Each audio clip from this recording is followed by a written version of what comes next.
The morning burned so August hot. The marsh's moist breath hung the oaks and pines with fog. The palmetto's patches stood unusually quiet except for the low, slow flap of the heron's wings lifting from the lagoon. And then Kaya, only 6 at the time, heard the screen door slap.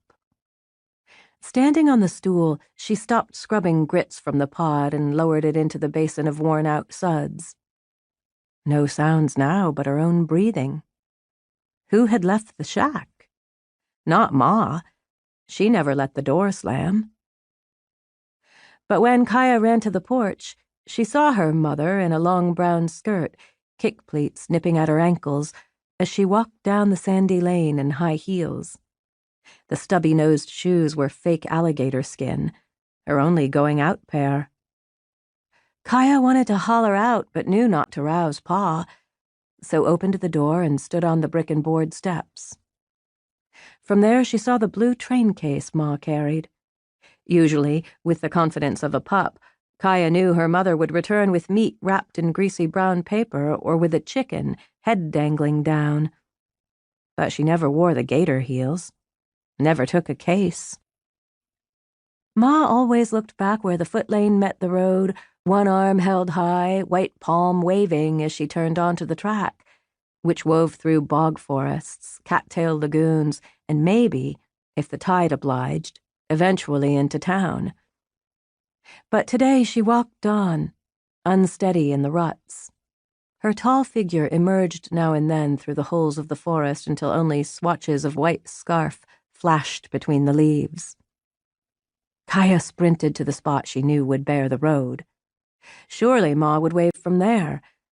But she arrived only in time to glimpse the blue case, the color so wrong for the woods, as it disappeared.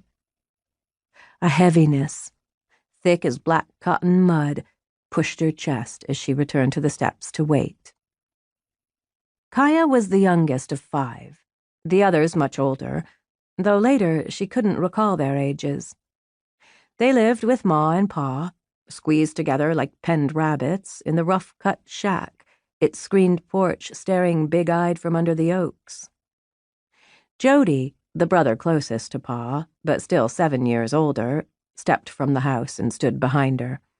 He had her same dark eyes and black hair, had taught her bird songs, star names, how to steer the boat through sawgrass. "Ma'll be back," he said. "I don't know. She's wearing her gator shoes."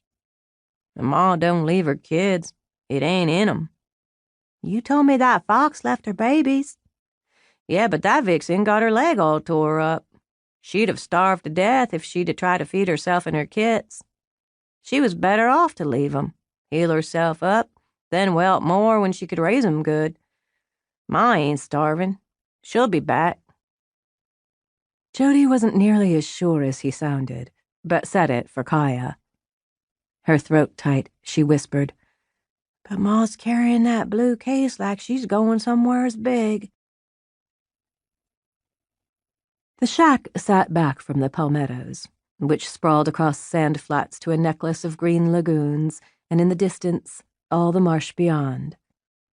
Miles of blade grass so tough it grew in salt water, interrupted only by trees so bent they wore the shape of the wind.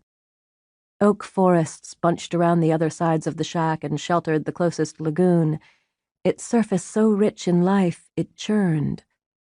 Salt air and gull song drifted through the trees from the sea. Claiming territory hadn't changed much since the 1500s.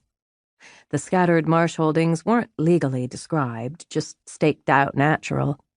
A creek boundary here, a dead oak there, by renegades. A man doesn't set up a palmetto lean-to in a bog unless he's on the run from somebody or at the end of his own road. The marsh was guarded by a torn shoreline, labeled by early explorers as the graveyard of the Atlantic, because riptides, furious winds, and shallow shoals wrecked ships like paper hats along what would become the North Carolina coast. One seaman's journal read, "Ranged along the shore, but could discern no entrance. A violent storm overtook us. We were forced to get off to sea to secure ourselves and ship, and were driven by the rapidity of a strong current. The land being marshy and swamps, we returned towards our ship. Discouragement of all such as should hereafter come into those parts to settle.